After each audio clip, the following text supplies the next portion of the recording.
Hi, this is Jen Pilcher, Navy spouse of 23 years, and when I'm not helping military spouses connect in our digital community, I'm stacking Benjamins.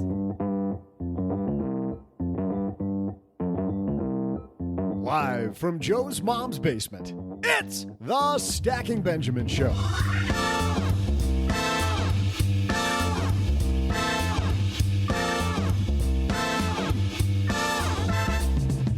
I'm Joe's mom's neighbor, Doug, and hey, you know Barbie and Ken? Well, I just realized pretty much I'm the Ken of this podcast, and today's National Ken Day.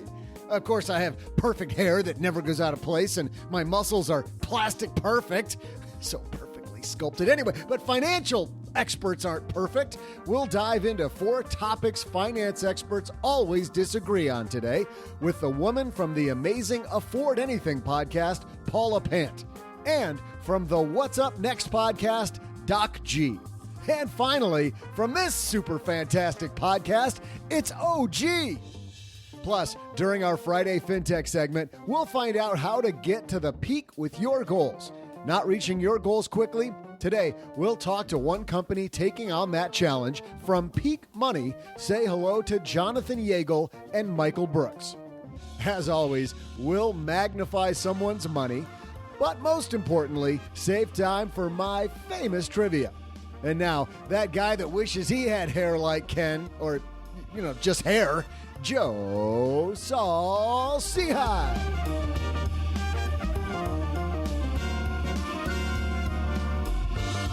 I think that's cheap. It is cheap taking a bald guy joke at me. Just take a swipe, Doug. Bring it at me, buddy. Hey, everybody. Welcome to Friday. I'm not going to let that get in my way because it's Friday on the Stacking Benjamin Show. And across the card table from me, it's my good friend with more hair than I have, Mr. OG. It's pretty perfect, too, actually. Pretty plastic perfect hair? Yes. It's pretty plasticky perfect. Doug does have a nice swath of flow going on up there. It's always slicked back, kind of in that top knot that he does. A little ponytail type deal. You just don't want to put a lighter next to it because his head's going up in flame with all that product in it. Just saying. Mm-hmm. Product. Yes. Product. Well, a guy like us who doesn't need product in his hair on my dad's shortwave, it's our good friend Doc G.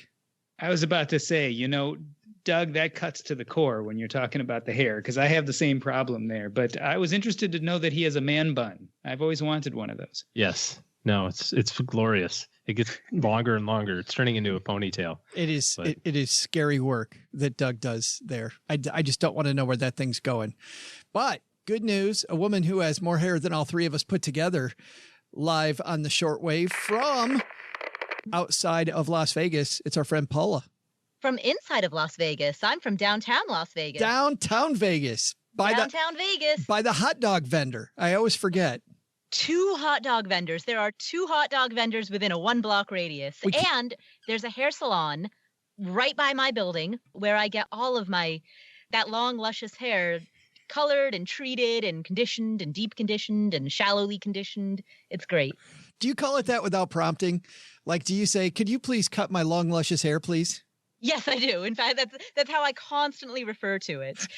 One of my favorite cartoon characters as a kid was this character called Lady Lovely Locks, and her superpower was that she had beautiful hair, and that was all she did. That was her only superpower. She just had great hair. That was the whole show. See, this is a dream for you, Paula, and it's a nightmare for Doc G and I. Yeah, I was about to say, I never knew how much I loved my hair till it disappeared. Until it was gone. Yes. Another thing people love, guys, is the Stacker. That's our newsletter that comes out. When it comes out, you can not only get it when you get it. That's and you will like it when it shows up. You'll like it every time. The Stacker not only details a lot of my financial journey and a lot of the lessons punctuated by episodes called Strategy and Tactics that tells you exactly how to implement the stuff that I messed up. And it also tells you where OG and I are headed in the future. Head to stackingbenjamins.com/stacker for more. And we got a great show today. We got Paula here. We got Doc G here. We got OG here. So let's get the fighting started.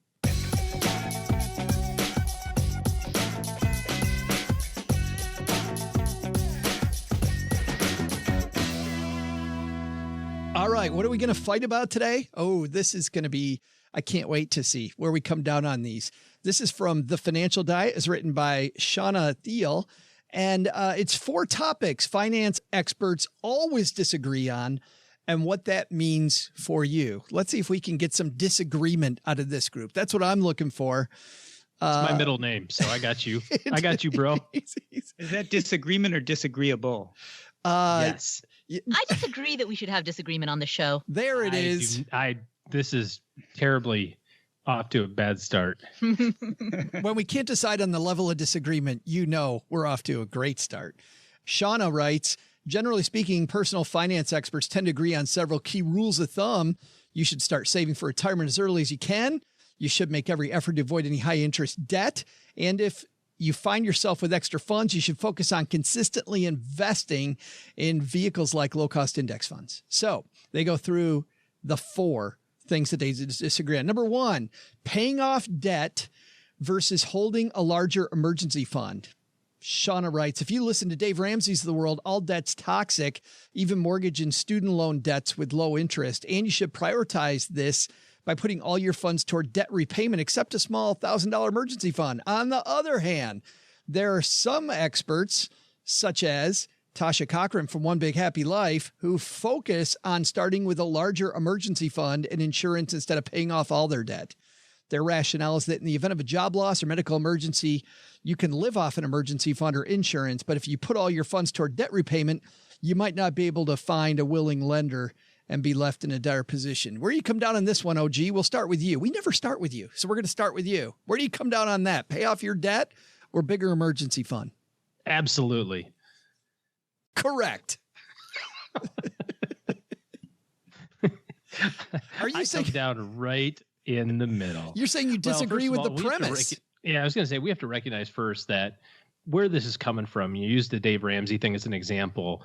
The longer that dude's been on the radio, the deeper he's dug that trench. Like, he just has to keep on putting his thumb on that as hard as he can because that's his thing. So I think everybody would agree that there are certain circumstances where the debt's not that bad.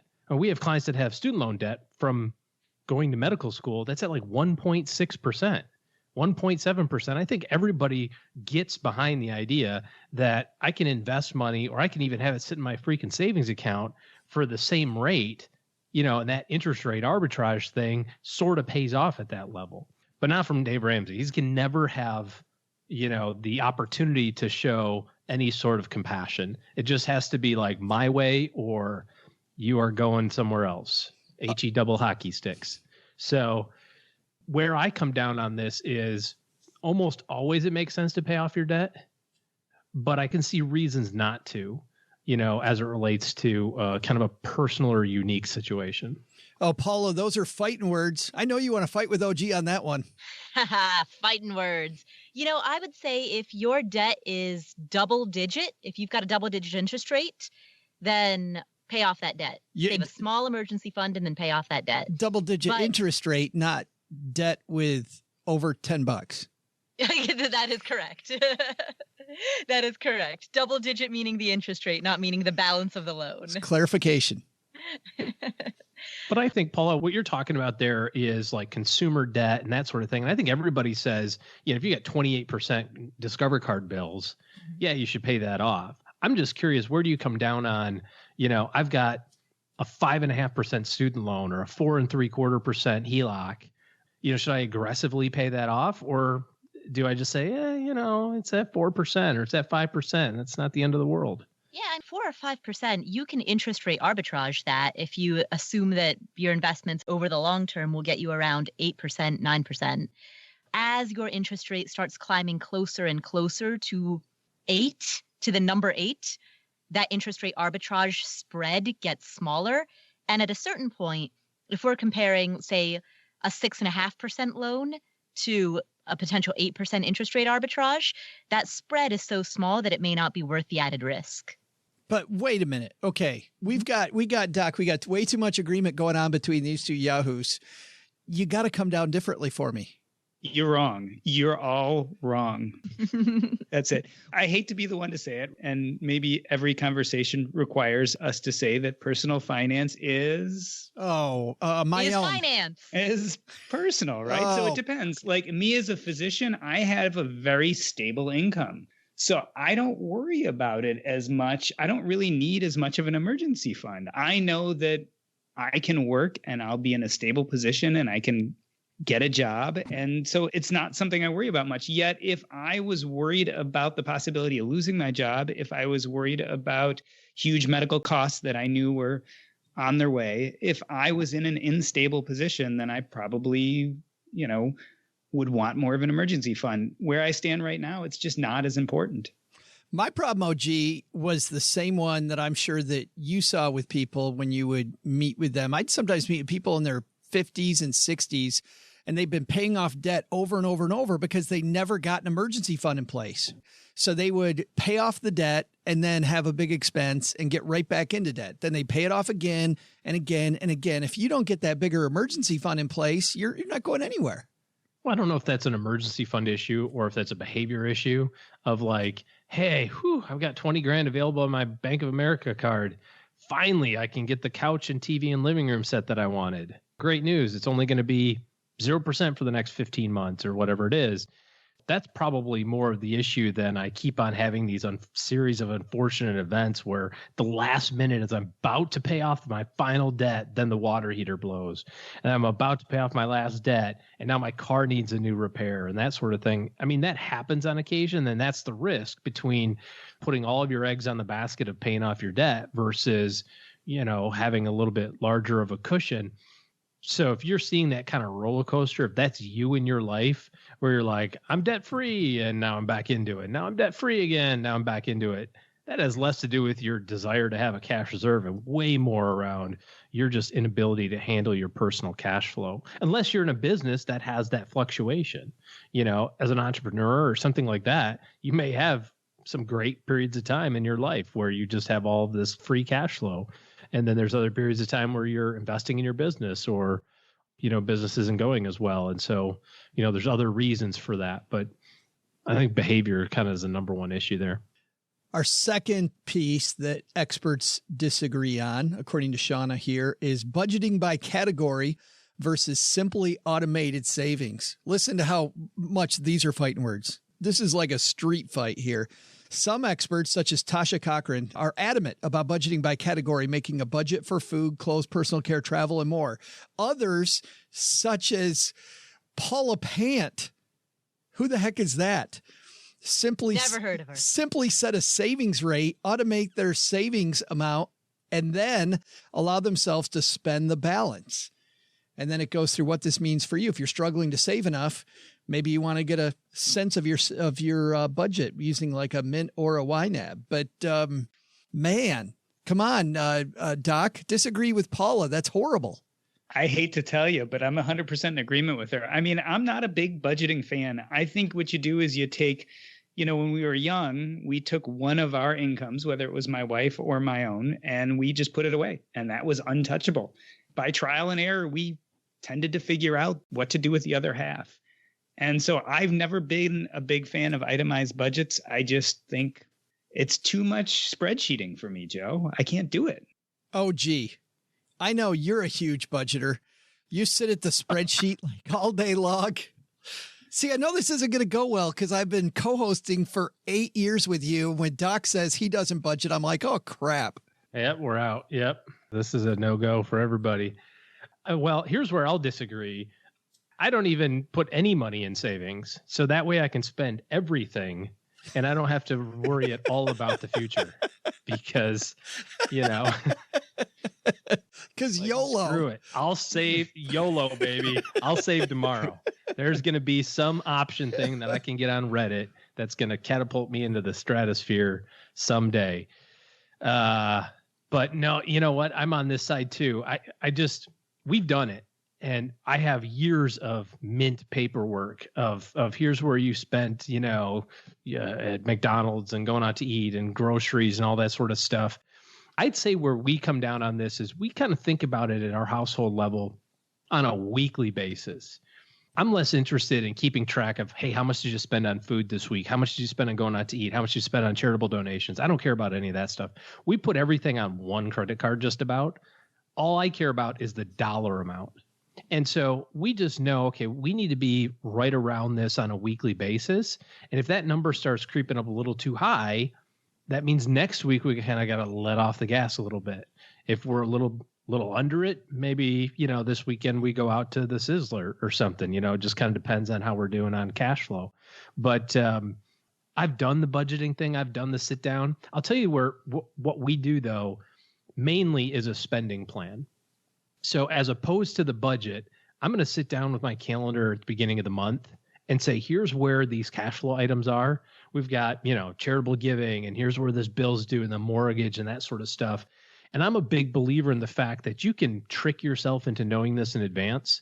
If you plan out your month and you say, hey, at the end of the month, I'm going to have $500 left over and I should be able to invest that for my, retirement or for my cash reserve or for kids' college or whatever.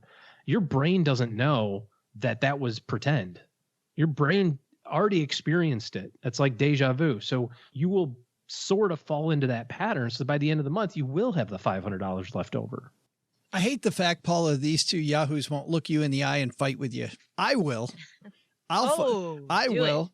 I think there's a time when you have to know the line items, where you have to know all the line items. I think if you're somebody that is counting on every single dollar and doesn't know where your money's going and you need to take the reins back, you should have like a zero budget. I really like the zero budget plan where every dollar has a use at the start of the month. I think for those people, it's super important. So there. Ooh, fighting words. Well, my platform is if line itemizing works for you, then if it ain't broke, don't fix it. If it's working for you, then keep on keeping on. I introduced this concept of what I call the anti-budget, which is decide what amount you want to save, yank that off the top, and then spend the rest. I proposed that idea because what I saw was that for many people, line itemized budgeting had low long-term compliance. It's kind of like dieting, like calorie counting. You might be excited about calorie counting for a week or two, but how many people regularly track every ounce of food that they eat and put it into a MyFitnessPal app and count every single calorie or macro every day for years? Almost nobody. It's a small minority of the population. A small minority starts with Doc, ends with G. Yes. I have been putting my food into MyFitnessPal for at least 3 to 4 years. Oh my God. Really? Yeah. And I know, Joe, you've been tracking with MetPro too, right? Tracking is a different. Why are you bringing me into it? Because I can't be alone on this island. Because I just heard I heard Doc G say.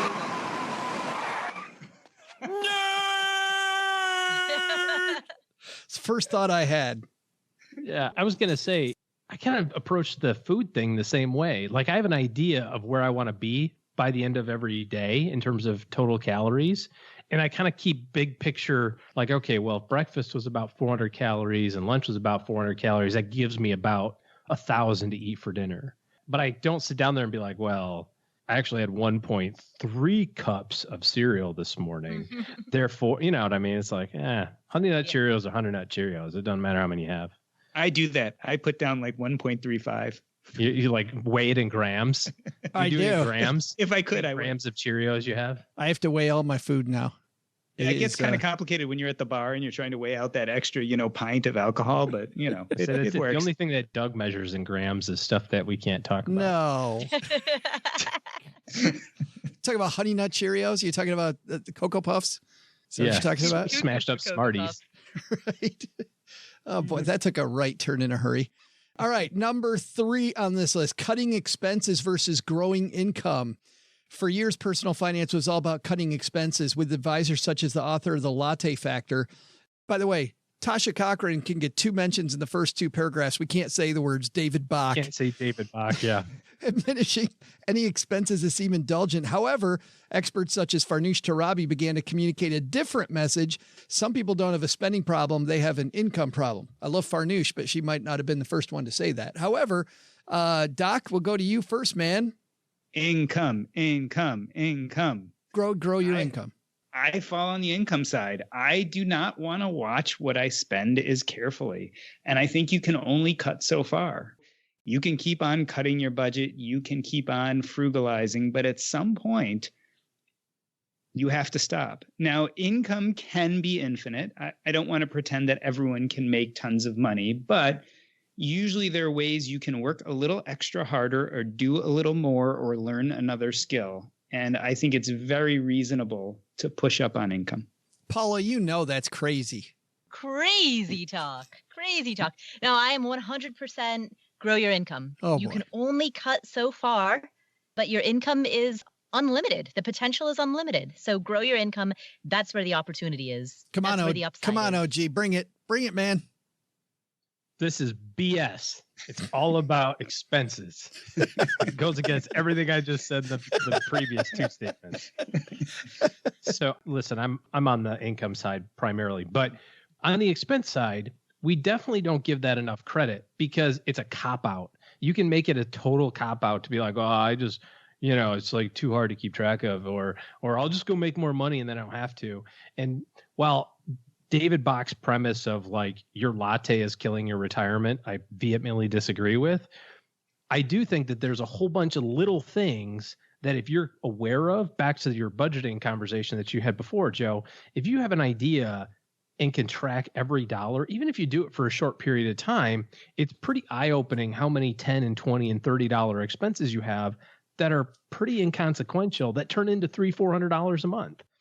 For a lot of people, the difference between like keeping your lips above water and being able to save is $300 or $400 a month. We talk about this from a college savings standpoint. People who want to pay for their kids' college, it requires give or take $100 per month per kid per year of school you want to pay for. So if you want to pay for 4 years of college for your newborn, $400 a month from now until they go to college, pretty straightforward. Well, you go, well, where the hell am I going to get $400 a month from? I'm already tapped out.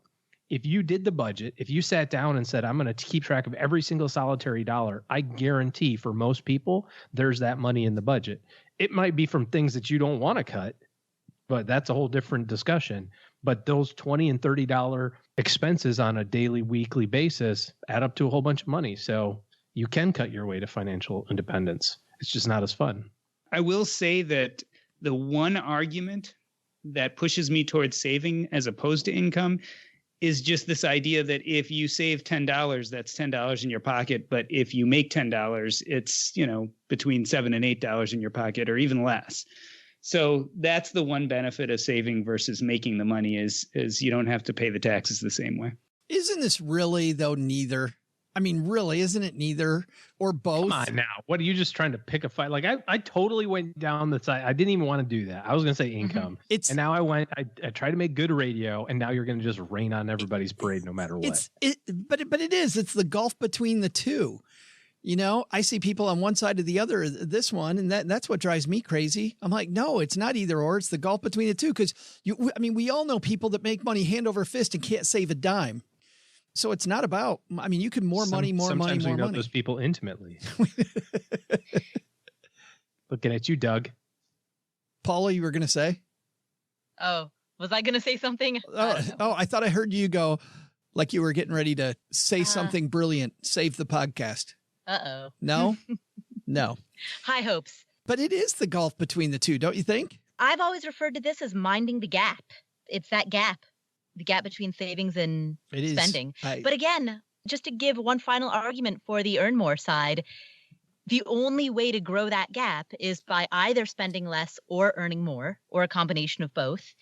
And your potential on either side is different.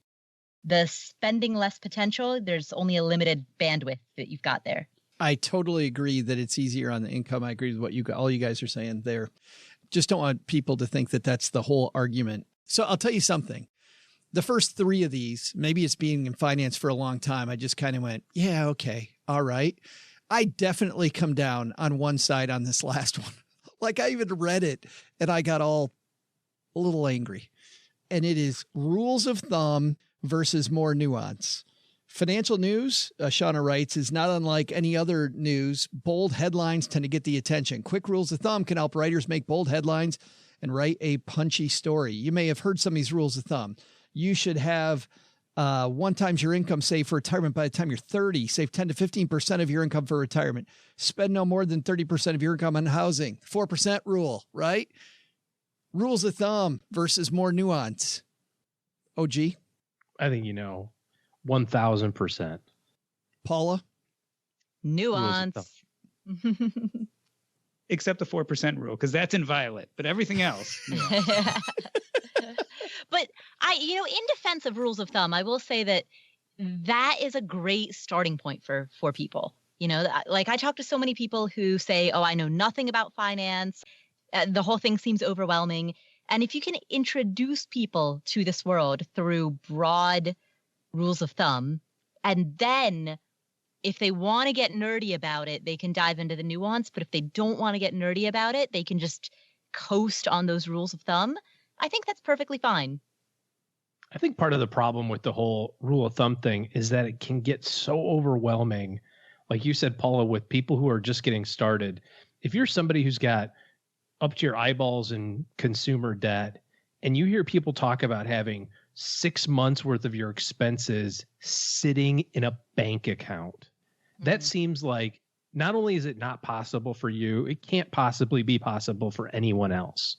And when you think about like the 4% rule and you're just kind of back of the envelope calculating it, not even adding inflation, and you say, okay, I want to spend $50,000 a year, because that's what I make right now. I make 50 grand a year.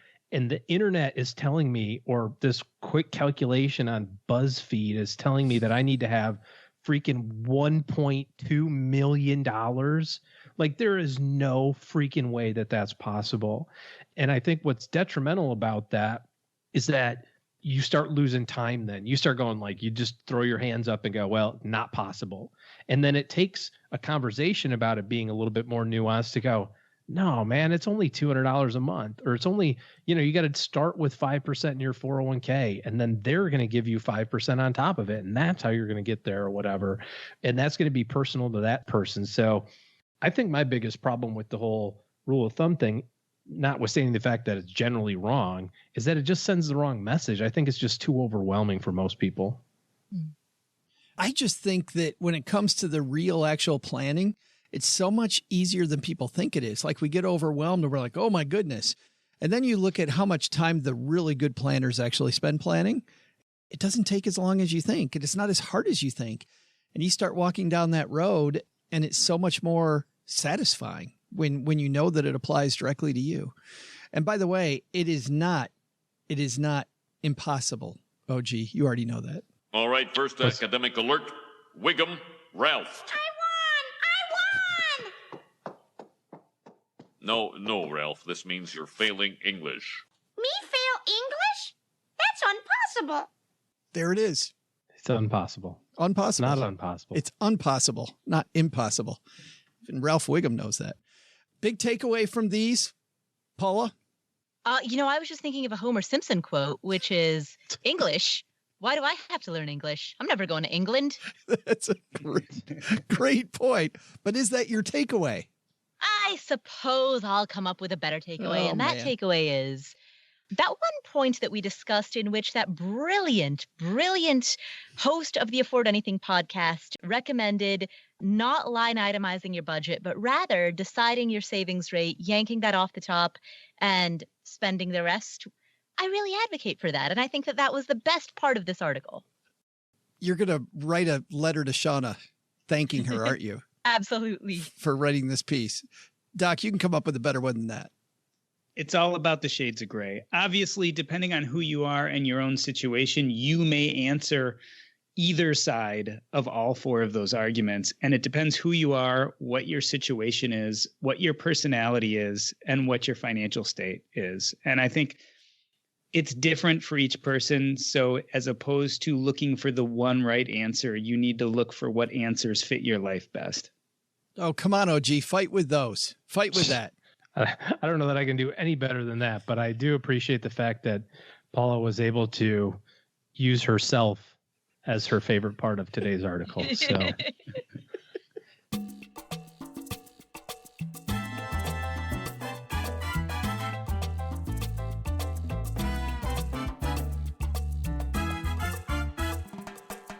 Getting your goals is way, way, way easier when you can see them. My favorite part of goal setting and using software is when it shows me like the mountain and how to get up the mountain. I think that's fantastic. And I was just playing around online and noticed this new FinTech app called Peak, which the graphics on Peak were really, really cool. And while I like packaging as much as the next guy, that meant we had to have Jonathan Yagel, who's the vice president of marketing for Peak, and Michael Brooks, the vice president of product for Peak, on the show to tell me exactly what's going on under the hood while they're helping people get their goals. Let's learn more about Peak.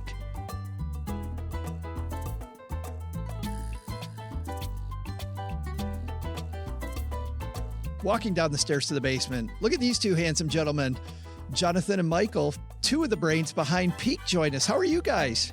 Great. How are you? Oh, well, I'm great now that you're here. So tell me, and I guess who should answer this first question about how Peak got started? I love hearing a good origin story. Was it you saw, things weren't going well in the banking industry and you thought you'd help it out? Or was it a personal problem you were having? Who'd like to take that one? Sure, I can take it. This is Jonathan. It's actually a little bit of both in our context. So Michael and I actually originally met when we were working at a previous company together. We were building health and wellness apps, actually trying to help people improve their personal fitness. And in talking to a lot of our users, to our clients, because we were doing both B2B and B2C, we saw again and again that a big issue that was contributing to people's overall wellness was their finances. And so we just kept hearing from everybody that we were talking to, hey, do you have a solution kind of amidst the different things that you've built that would be able to help with that? And we really didn't. And, as we started to kind of look into the market and what was available, we just didn't see something that we felt like would work for us. So that was kind of the market demand. But as we started researching, I walked into a lot of Starbucks and just asked strangers, hey, can I just ask you about this idea we have for this app? Kind of that on the ground user research, did surveys with thousands of people. And in talking to people, we realized that the things that people needed help with oftentimes was not the highly technical side of finance. It wasn't, I need help building an advanced model or a really complicated spreadsheet. A lot of times it was the basic things, the developing the right mindset, establishing the healthy habits. And that really was our personal passion. That's our background. That's where we came from. And so we realized we had kind of a unique skill set that could help in the personal finance world in a way that a lot of other companies aren't necessarily bringing. And so that was sort of our aha moment where we realized there was this big problem that was contributing to people's health and happiness. And there was a way for us to help solve it with the skill set that we had been developing for the last 10 years.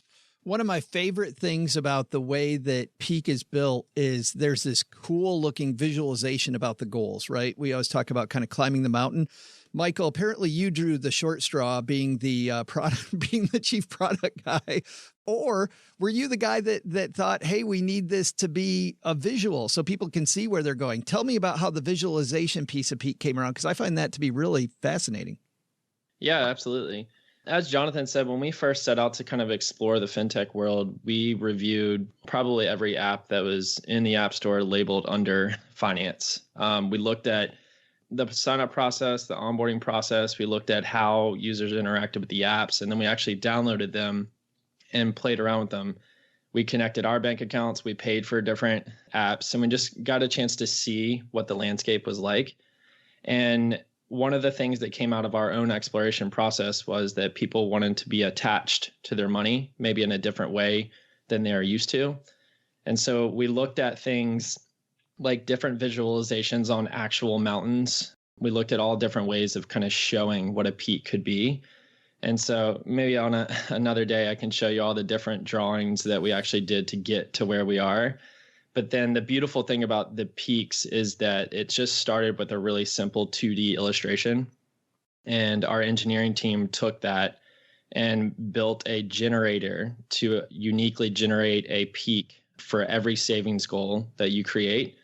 And those peaks are customizable. So you can change the terrain, you can change a few of the other attributes about them. You can really make your peak completely unique to you and for the savings goal. So we've seen a lot of people come up with their own color schemes inside of their multiple peaks that they have. And we as a team still enjoy that part of the process. Every time I get to start a new savings goal, I get to create a new beautiful peak that looks different and unique to me. So that's something that we were really excited about. And we knew that that was something that people could see and really recognize that this is a peak. This is a digital mountain, something I want to climb and something I want to achieve. So it really became the foundation of some of our visual design. Boy, and I think, Jonathan, to Michael's point, we talk a lot about behavioral economics, right? It's all about changing your behavior and being able to customize that. I'm sure you guys have seen users, even here early on, this helps people change their behavior, which is much more important than just a pretty app. Definitely. And it's interesting, actually, we sort of picked the name peak as essentially a play on words. So obviously a peak is a mountaintop. It's this goal that you're moving towards, but it's also kind of an adjective or a descriptor, sort of like peak performance. And that's kind of this dynamic that we're looking at all the time is we want to help you identify where you're going, but we also spend a lot of time thinking about how you get there. So it's really a destination and a journey simultaneously. The interesting thing that I wonder is, do you ever find that people are afraid to see just how far away the peak is at first? That's something that we've been talking about a lot. What is people's experience in this goal setting process?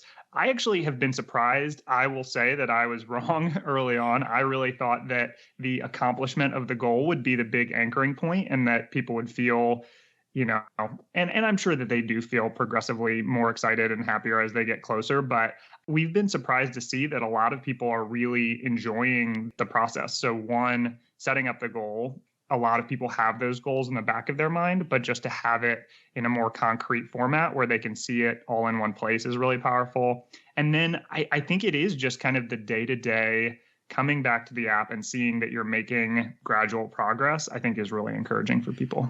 Michael, walk me through it now, because now that we've got everybody's attention about the visuals and about the financial plan, walk me through how it works. Do I start off by going to the app or do I go to the website first? Walk me through the process. Yeah, sure. You can go to the website to download the app. We have a landing page. If you go to peakmoney.com, you can download the app straight from the website. But in general, to start, Peak is free. You can download it in the App Store, and it's really easy to get started. We spent a lot of time on the onboarding process to really try to alleviate some of that pain that people are used to when signing up for accounts or bank accounts. We wanted to make it really seamless, intuitive, and very simple for our users just to really get on board quickly and start saving. So to start, you get the app, you create an account with Peak, and then we help you link it to your bank account so that we can transfer money between the two. And then we get you started by creating your first savings goal.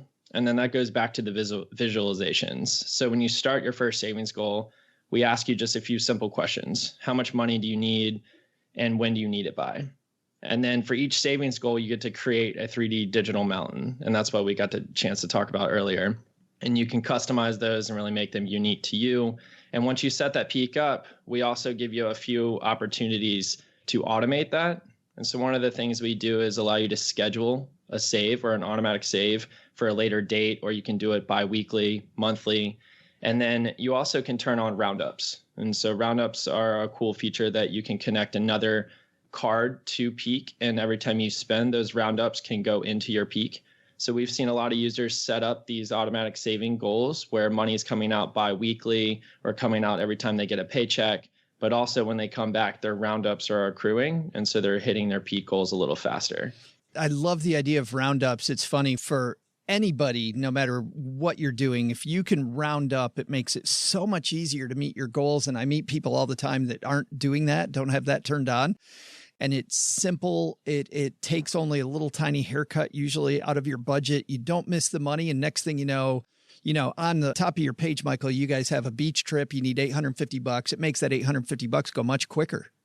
Absolutely. And we've seen too, roundups are kind of a funny thing. It almost rewards you for using your card. So it has this inverse relationship with you're not as mad at spending for a coffee because some of that money is actually kicking back to your savings. So roundups are a really fun feature that we think a lot of people really enjoy seeing those peaks grow without them really actively doing much. Jonathan, you don't stop there. You also help people accelerate their savings. You give people bonuses along the way for saving and kind of meeting milestones toward their goal. Tell me about that. The primary way that we do that is a 1% annual return. So we distribute that quarterly. That's kind of the guaranteed system that you have by using Peak. We also have a number of different campaigns throughout the year. We recently, in January, did a New Year's New Peaks campaign where people could share the different goals that they're pursuing and get rewarded for that in a couple of different ways. So we're actually building a couple of different things that may create more of a direct system around how those rewards would level up as you get closer to your goal. But right now, just having a guaranteed way that you're getting a return was something that we felt was really important, especially as people are learning to save and understanding the importance of compounding interest. We just wanted to make sure that that was part of the product. And you also on the website, the next step is I like the idea of milestones because to Michael's point earlier, sometimes that peak might seem kind of high. How do you show people that you reached a milestone? Do I get notifications? You talk about little celebrations. Tell me about how that works. Or is that meant to be a surprise? It is a surprise, but a sneak peek. When you hit your goal, we do provide a visual fanfare around your digital mountain that we really like. And so we encourage you to go start saving money and hit that goal so you can see it. That's so awesome. And I'm sure when you guys look at users of Peak, Jonathan, it isn't just, these big goals. You got to see, I would imagine, a mixture of big goals, small goals, like across the board. Definitely. At this point, the most common goals are some of the bigger things. We see a lot of new car, down payment, trip, funds. But yeah, honestly, it is fun to see everything in between. And that's part of the reason that we do things like the New Year, New Peaks campaign, just so that we can get to see some of those things. And, everything from people saving for shoes to concert tickets. There's a lot of really cool experiences that people are excited about. Actually, saving for school is another big one, saving for tuition or grad school. I think that makes us feel like we're part of that journey. We're getting to support them in reaching this big goal in their life. Yeah, Cheryl and I try to take a trip every year, like a big, expensive trip, and I like saving for it ahead of time. And I'm just thinking, I want to set that up as soon as you guys leave. But let's talk about this. Michael, when you're looking at the product, two things. Number one, how do you guys make money? Right now, it's really about the marginal interest. We give our users the 1% annual return distributed quarterly, but we make a little bit of money off of that. And currently, we're exploring different opportunities down the road to really push on where and how we make that money. Currently, we're focused on user growth and deposit growth with our users and really just trying to build out the best feature set that supports them right now. And we're convinced that if we can continue to grow our users and continue to grow the community, that we're going to have a lot of opportunities down the road to kind of turn those knobs. And speaking of opportunities, you gentlemen know nobody listens to the show. It's just you and I, so you can share deep, dark secrets about what's coming up. What do you see is up next for Peak? Where are you guys headed next? Yeah, so in general, we want to continue to build the things that our users love. And right now, we're really focused on developing more ways to help reduce their financial stress. And so throughout the app, you can see a couple different ways that we're already doing that. We want to go a little bit further on that. We also, when we set out to build Peak, we really tried to build the best possible savings app out there. We aren't quite there yet, but we're really excited about our product roadmap, and we have some really cool things that are coming later this year. Man, I don't know. It looks great to me, just the way it is. I mean, that's why we want to have you on. I think it just, the look is fantastic. Got a lot of people out there that are Android users.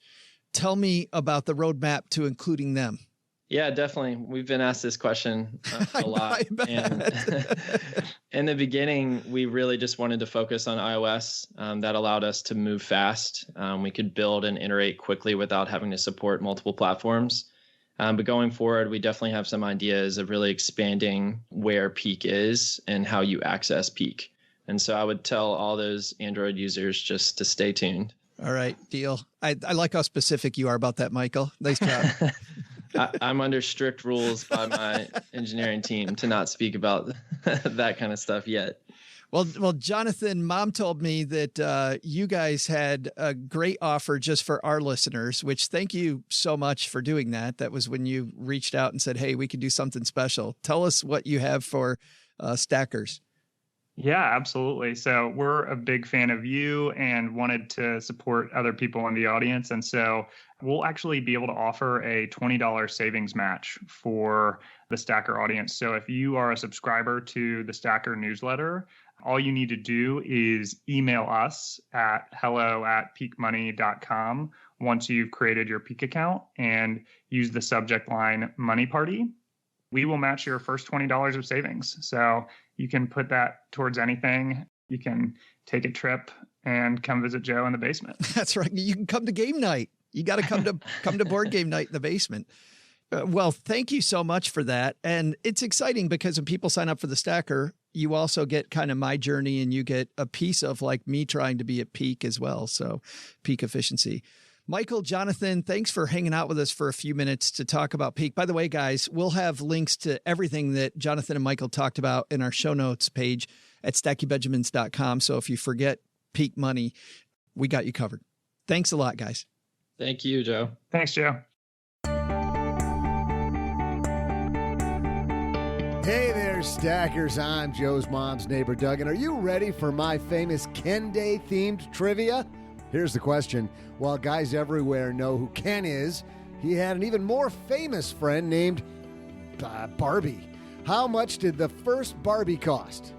I'll be back with the answer and maybe a sports car or your dream house in just a moment.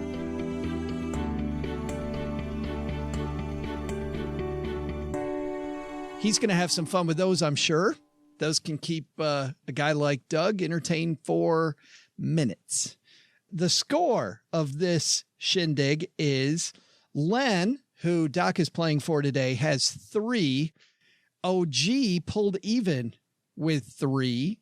And Paula has 1, which means, Paula, you get to decide, are you going to guess first, in the middle, or last how much Barbie originally cost? I will guess last. OG? I'll go first, yeah. All right, which puts Doc in the middle, playing for Len. So, what are you thinking, OG? How much did Barbie cost when she first came out? All right. Did we know when Barbies first came out? Is that information? We did not give you that information. Mm-hmm. Well, let's see here. It is 2020. I believe Barbie's been around quite a while, at least since like 2005. Maybe slightly before that. You trying to run some interference on Paula there? 1995. Fine, they've been around since the 90s. 1950. So I think that over a lifetime of some people, the consumer price index has got to have gone up. It's got to doubled twice probably over that period of time. Barbies now might be, I don't know, are they $20 a throw? So I'm going to say Barbie was $3.15, not including taxes. $3.15, Doc. Well, first of all, if I'm playing for Len, I have to decide whether I want to throw this or not. Because I think that's the first question. Making friends already. I think OG's a little high. I'm going to go for 150. All right. Well, Paula, there's your goalposts. Oof. Yeah, when I first heard the question, my initial thought was somewhere around $1. But, you know, I think I'm going to claim the area in the middle. I'm going to guess 151. Oh. And that'll give you, halfway up to OG anyway. Mm-hmm. All right. Doc, you got everything south of 150 then. I would love to tell you who's right, but of course I can't do that yet. So we'll be right back. We hear a lot in the news about Greece being in debt. But actually, when you think about it, we're all in eternal debt to Greece for inventing Greek yogurt. When you try an Aristophanes yogurt, just like the Acropolis, you'll lose your marbles over that smooth Greek taste. Every time. Aristophanes yogurts. Keep it Greek. All right, OG, you are significantly higher, my friend, than the other two at $3.15. How you feeling? I don't know. I have no idea how much they are presently, so I don't have a sense for where they were back in the whenever they came out, 1990s. Doc, you've got the whole bottom end of the pool here, $1.50 and below. Yeah, I figure I can't lose. I either get it right and I win, or Glenn loses. I mean, it's a win-win. And Paula implements her first Chelsea Brennan technique of the short season. Oh, I'm back, baby. I'm back. It's getting cutthroat from here on out. Well, let's see if this is going to work for Paula and she gets back in the game today. Doug?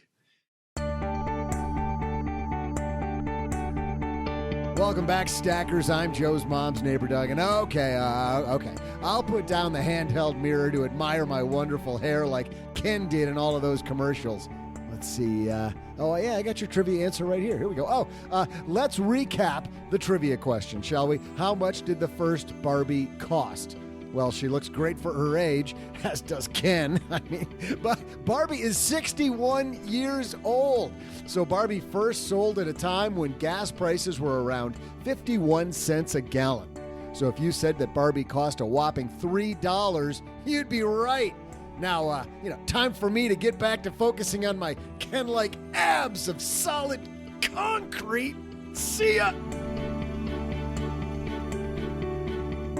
Whoa. Woohoo, that was pretty darn close, OG. Yeah. Good thing we didn't play closest without going over. I thought, yeah, exactly. Then Paula would have been back in business. This whole new rule thing, Paula, just messing with you. Totally. It's throwing me for a loop. That is horrible. $3. Hot darn. There it is. Hey, let's take out the magnifying glass, guys, and help somebody do better with their money. Today's hotline call comes to us courtesy of MagnifyMoney.com. Doc, you know what happens when you go to StackyBenjamins.com/magnifymoney? Something really important. And amazing.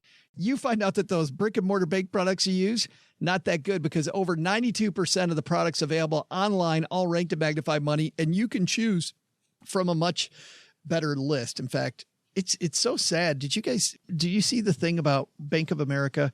This has been a little while ago now, but Bank of America just saying in their quarterly earnings report, savers not demanding that savings accounts pay any more money, so they're not. Bank of America telling their customers in the earnings report, we're handing it to the shareholders instead of you. Over 92%. I appreciate the candor. Isn't it amazing? Yeah. Does that make you want to go bank with them, Paula? It makes me want to be a shareholder. Hey, they're ripping off their customers. Give me some of that stock. I want that one. Head to StackyBenjamins.com/magnify money for more. Today, we're going to help Mike magnify his money. Say hi, Mike. Hey, Joe and OG. I am trying to create a fancy-dancy spreadsheet to keep a year-to-date record of my family's finances, and I'm trying to figure out where I should put everything. I use Mint, but I want to be a little bit more in control of how things look. I have one question for you. Do I put retirement contributions in the expense category or in the savings category? Mint categorizes it as an expense, but I view it more as a savings, so I don't know. Oh, and if you could do me a solid and let Doug know that I will be coming over for his mom's meatloaf, that'd be great. See ya. You guys can pass it on to him. I'm not passing it on. That we're getting those two yahoos together. This is actually very, very apropos, Mike, because our whole panel just got done saying that they don't like to budget, and Mike brings the budget question. So perfect. OG, let's go to you. Expense or savings?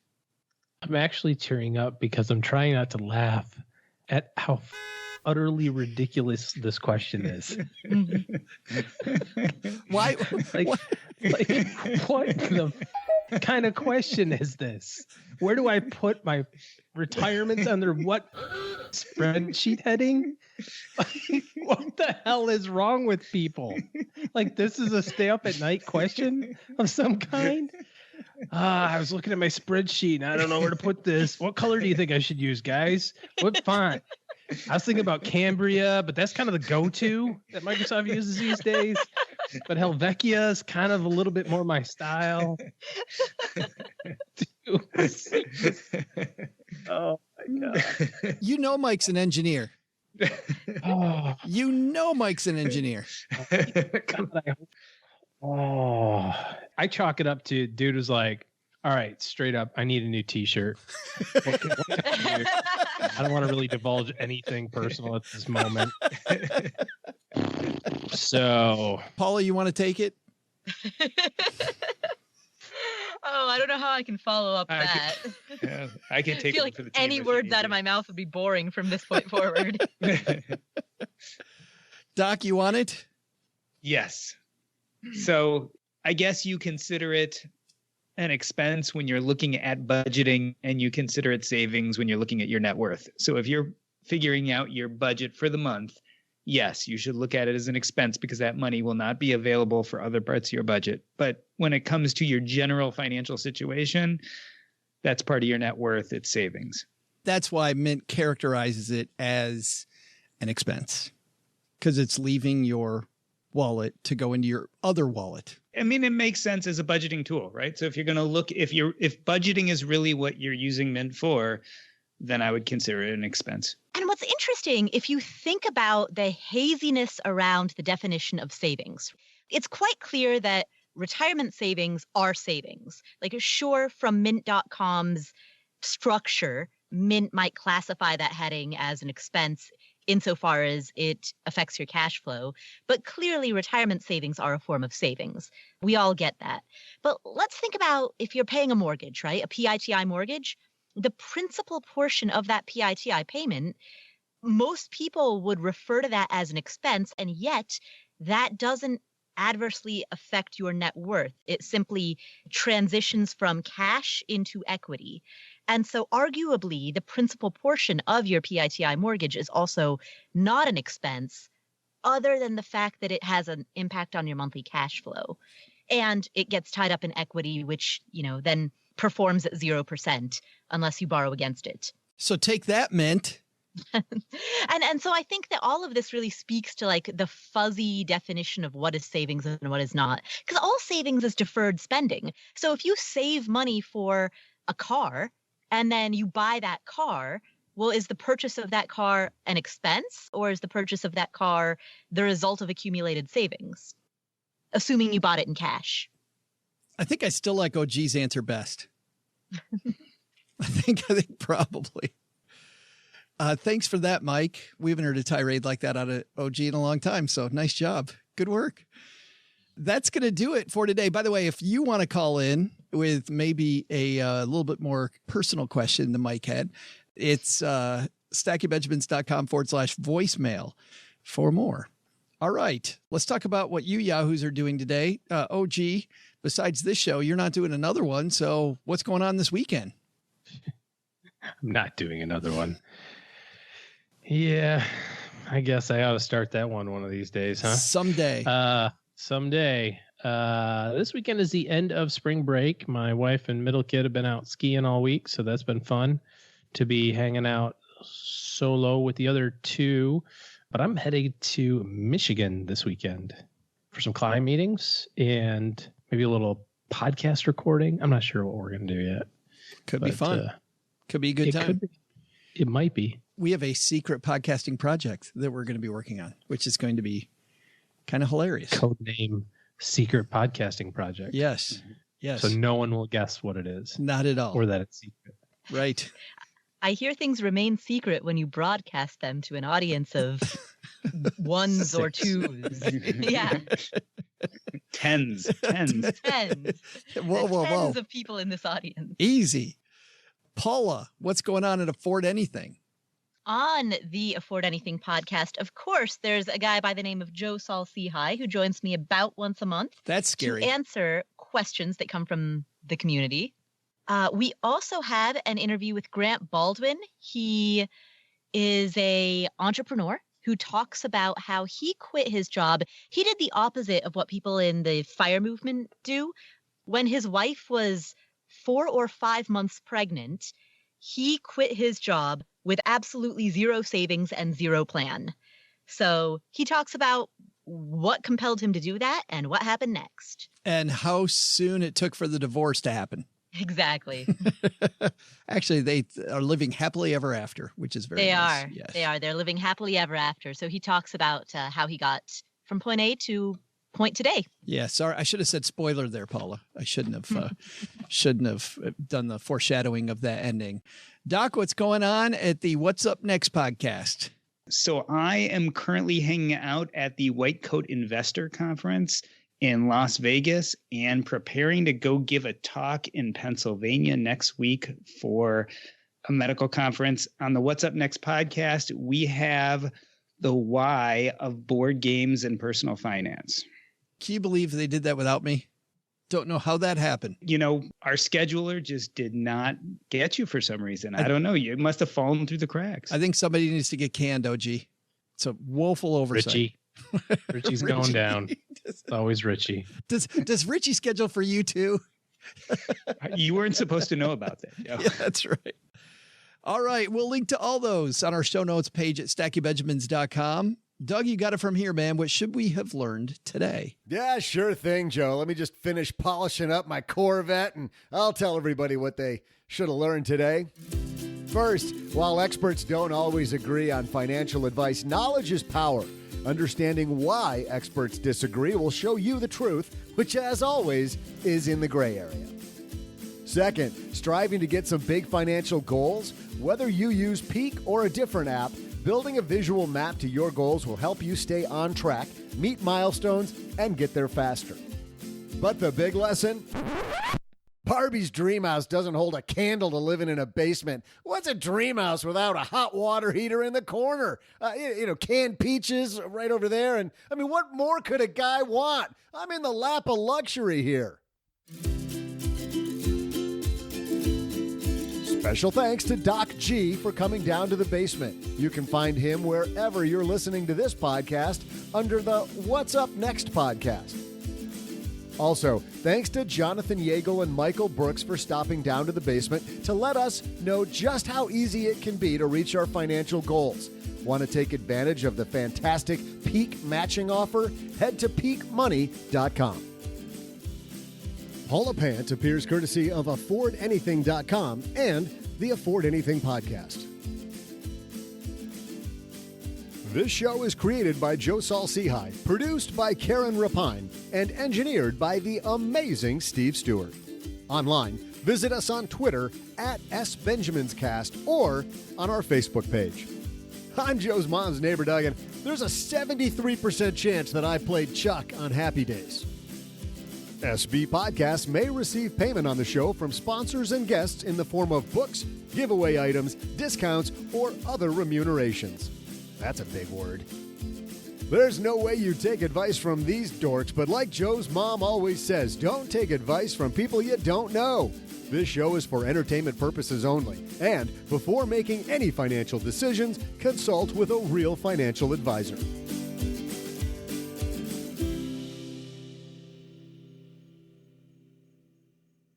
The people responsible for this show have been sacked.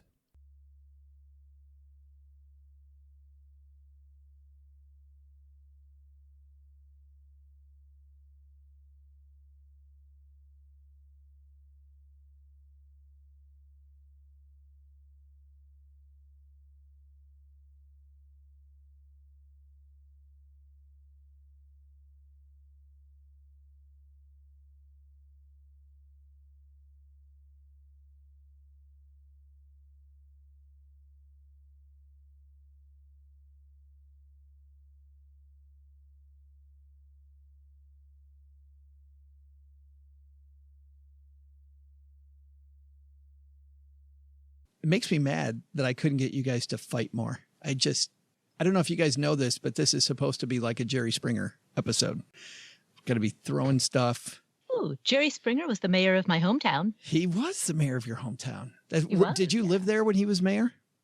I don't know. I actually don't know what years in which he was mayor. I don't know either. But I bet that Google would know. Let me find that. If only there was a device that fit in our hand that could tell us that, or we can speculate. I prefer to speculate. Oh, that could be a trivia question. That could be. Jerry Springer mayor. What year? But let's talk about, while Paula's looking that up. 1977. So that was before I existed. Just a hair before Paula existed. And swing and a miss. He was too early. Too early. I did not live under the reign of Mayor Springer. I was wondering if any of you have any times when you just had like a really dumb argument, not about personal finance, just an argument where you're like, come on, how am I involved? How am I even involved in this? OG? Well, as you were talking about this, there's a restaurant that we go to here in Dallas. It's a steak restaurant, right? So what do you think they have on the menu? Steak? Steak. Yes. With the accompaniments that come with steak, like potatoes and cream corn and stuff. Anyways, so they just send a message out to all their constituents. I'm on their email list that says, our menu has something for everyone. Try our new plant-based and vegetarian options. And it's got like all this stuff that you can order at the steakhouse. And all I could think of is, this is like the end. The end is near. That a steakhouse has sold out. There's nothing wrong with wanting a cauliflower steak, I guess, if that's your thing. But come on, know your niche, right? Your niche is like meat eaters. This is going to... And then they try to dress it up. They're like, this is our portobello mignon. It's like, no, it's not. It's a mushroom. And I'm sure it's delicious because it's made with profession. This is my argument. This is the seemingly inconsequential there it is. Argument. Wrong place to be offering that menu. Yes. No, I have I kind of feel like we've told this story before, though, about driving home from Colorado. I don't know what story you're referring to. With my wife, the then girlfriend. Let's wait till you get 3/4 of the way done, and then we'll say, oh, no, you told that before. Oh, no, we've heard this one. While we were dating on a winter break, she had a friend that lived in Colorado Springs. And so we drove from Michigan to Colorado Springs and went skiing in Breckenridge. It was awesome and had a couple of days up there. But on the last day, we were only there probably 3 days. On the last day, she was just too tired. I'm too tired. I don't want to ski anymore. I'm tired. My legs are tired. And that was enough to put me on tilt because the ski tickets, they're exponentially more expensive now, 20 years later, but I just couldn't believe that you would not want to do. You were like, so it's like, and I just got angrier and angrier through the day. And then it was time for us to leave. And we drove from Breckenridge to Colorado Springs and dropped her friend off. And then we were headed back home, back to Michigan. And I just remember like the thing that was going on in my head was my mom saying, if you can't say anything nice, don't say anything at all. And so my argument was to not talk. And so we didn't say a word to each other from Breckenridge, Colorado to Jackson, Michigan. And she just let you go. Well, in Jackson, she started crying and said, are you mad at me? Oh. But it was, I look back at it, it's pretty comical now because like, God, that trip sucked so bad with like no radio, no talking. It was just dead silence for 20 hours in the car. I thought you were going to say that your wife told you that was the best trip she had ever taken. I think she would look back and say that probably is the case. It didn't get better than that. What happened to that guy that I fell in love with? Yeah. In hindsight, you look, you go, boy, that was a pretty stupid thing to be mad about for a long time. But so it really wasn't an argument. That was just me shutting my mouth for a day, which is rather difficult today even. So we were driving. We got a call that my father-in-law had fallen down and that he probably wasn't going to recover. Things were looking bad. And so Cheryl's uncle, who is her dad's older brother, and I were in the car. We're at my house in Texas. And so we were driving to Michigan. And so maybe all the bad stuff happens on the road to Michigan. Maybe that's, you're just stuck. That's the problem. Maybe that's the deal. And I love Cheryl's uncle, but he gets something in his head That's exactly right. And we're stuck in the car for a bunch of hours together. And I remember we got word at maybe 11 o'clock in the morning and left around noon, which meant that now it's about 2 a.m. and we've made it to Indianapolis and we have maybe 3 hours to go. And I said something, there was something on the radio about ghosts. And I said something about, hey, have you ever, heard any good ghost stories? And Cheryl's uncle turns to me and goes, no such thing as ghosts. And I have this story that happened to my entire family that cannot be explained. However, it might not have been a ghost, but at that time, it didn't flip and matter. I think we were all exhausted. We all kind of knew there was bad stuff coming when we got to Michigan, that it was going to get worse. So I decided to dig in my heels. And for the next 2 hours, what got us home was going back and forth on the existential thing of whether there's ghosts or not. It was the fantastically dumbest argument I think I've ever had. Did you convince him? Unfortunately, no. No, and it actually got to a point where I was just pouring salt in it. It was like, oh yeah.